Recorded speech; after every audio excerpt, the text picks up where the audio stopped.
नजरिया। एक हरे भरे पेड़ पर बहुत खूबसूरत फूल और फल लगते थे। उसकी खूबसूरती और खुशहाली की वजह से बहुत सारे परिंदे उस पेड़ पर घोंसला बनाकर रहते थे। पेड़ भी खुशी खुशी उन्हें जगह और खाना देता था। आते जाते मुसाफिरों को वह ठंडी छाया देता, जिसमें 2 घड़ी रुककर वे अपनी थकान दूर कर लेते थे।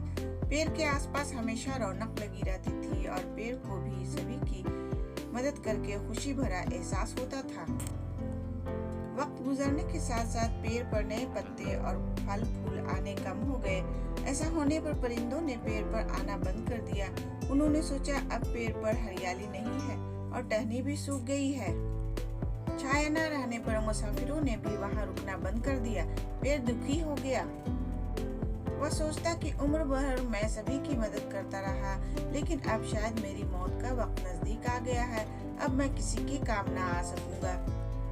एक दिन एक संत उधर से गुजरे। वे सिद्धि प्राप्त थे। उन्हें पेड़ के दुख का एहसास हुआ। उनके द्वारा पूछने पर पेड़ ने अपनी तकलीफ बयान की। उम्र भर मुझसे जानवर, परिंदे और इंसान को फायदा हुआ, लेकिन अब मैं किसी के काम का नहीं रहा। कुछ लोग तो मुझे काटने की बात कर रहे हैं। तब संत बोले, तुम अपने सोचने का नजरिया बदल लो।